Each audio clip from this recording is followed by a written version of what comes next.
السلام عليكم المشاهدين، مرحبا بكم في قناه طبخ مغربي مع السوسيه. اليوم غادي نصيب واحد الوصفه بالدجاج واللوبيا الخضراء، اللوبيا العريضه حتى هي ما جدو. في هاد الطنجره الضغط البنات الكوكوط درت هنايا شويه ديال زيت الزيتون، شويه ديال الزيت العاديه اللي الا بغيتو ديروا غير زيت الزيتون. غادي ندير هاد البصله هكا تشحر ليها مزيان. درت واحد البصله ديك المكركبه، ودرت واحد البصله ديال وحده صغيره ديال هذه ديال الحريف. ديروا الا بغيتو ديروا غير الاخرى ديروا غير الاخرى، ديروا اللي يعجبكم. نخليها تشحر مزيان. وهنايا في هذا الاناء عندي 2 فصوص ديال الثوم، غندير فيهم غندير معاهم هاد 2 فصوص ديال الثوم محكوكين. غندير معاهم البزار، مروزيه ديال الدجاج غير شويه، ملحه، حرقهم بلدي، تحميره الا بغيتو تزيدوا مازال واحد شويه زيدوها، وسكنجبير. غادي ندير هاد التوابل هنا، ندير هاد التوابل هنا ونزيد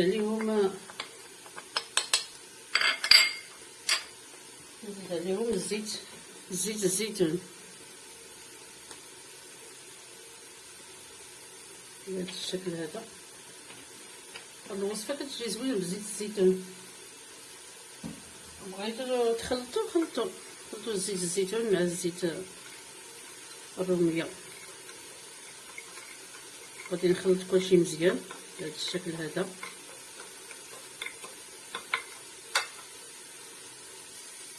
درت هنا جوج طرف ديال الدجاج، ها هما. الا بغيتو نتوما تخليو ليهم الجلده ملي كطيب هاد الوصفه، كتحمرهم في الفران، دهنوهم بشويه ديال الزبده مارغرين ولا الزبده العاديه. هذه دابا غادي نشرملهم هكا. تقدروا ديروا هاد الطريقه هذه من الليل وتخليو هاد الدجاج يترقد في هاد العطريه الليله كامله، كيجي زوين، كيجي شارب العطريه.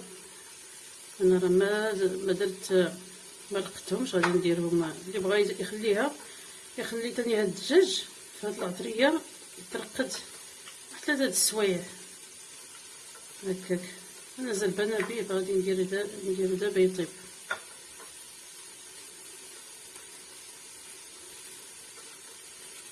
ما عطيتوش الوقت الكافي باش يترقد. الا ترقد راه كيجي زوين، كيكون احسن. دابا نشوف البصله الا تشحرات نزيد فيها باقي مكونات. بقاو معايا، راه باقي عندي ما نزيد في هاد الوصفه. الا كتشحر البصله مزيان كتجي على هذا الشكل هذا. دابا غادي نزيد عليها الدجاج. دابا غادي نزيد الدجاج وباقي المكونات. الدجاج غادي نزيدو بهذه الطريقه هذه. وهاد العطريه كتبقى لينا هنا نزيدها من بعد. نزيد واحد المطيشه مقطعه ومحيده ديال الزريعه، نديرها هكا في التحت باش ما تحرقش لينا هذه، حيت معليش نديرو فيها الماء.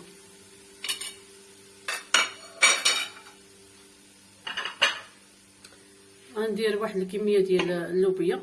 عندي هاد اللوبيا هذه الخضراء الرقيقه، وعندي هذه اللوبيا العريضه ماجدو، كيقول لها ماجدو. نزيدها هكا. نتوما غادي ديروا الكميه اللي كتناسبكم، لا في الدجاج ولا في اللوبيا، على حسب افراد الاسره ديالكم.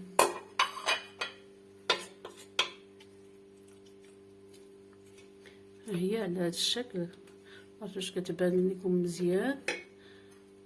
نزيدها هكا. دابا غادي نكمل باقي المكونات. معلقه صغيره ديال مطيشه الحك، هي نديرها في هاد الاناء.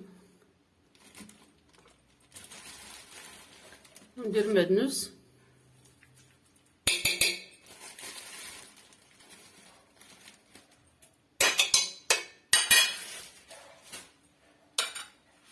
نخلطو جميع المكونات مزيان، غير هكا نحركوهم شويه باش يلاه ينسجموا.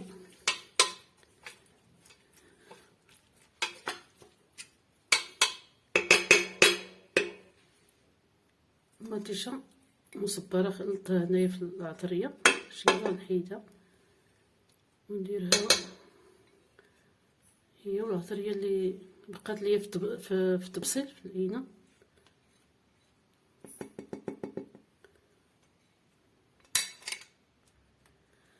دابا مطيشه اللي زدت ديال الحك نخلط كلشي باش لا تهبط حتى هي لتحت.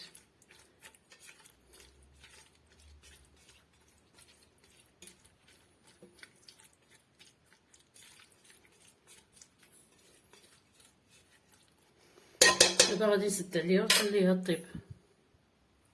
دابا نسد الكوكوط مزيان، نجر الضغط وما نخليهاش تنفس، ندير لها الصفاره ونديرها طيب على العافيه مهيله واحد 45 دقيقه، ساعه الا ربع ان شاء الله، ونرجع معكم.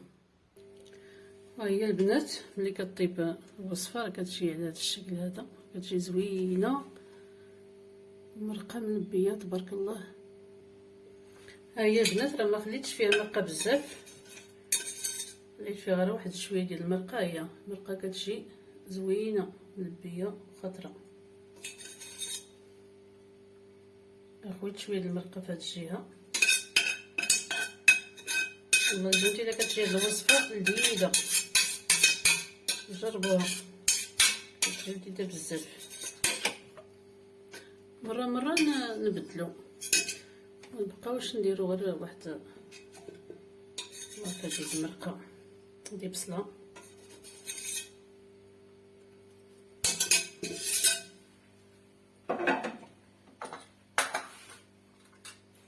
نحط عليها الدجاج على هذا الشكل هذا،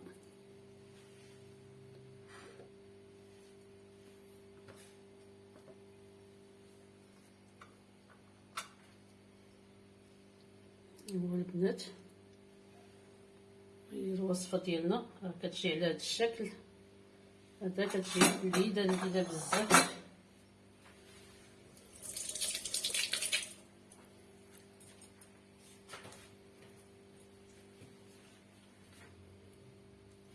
جربوها على حسابي. ها هي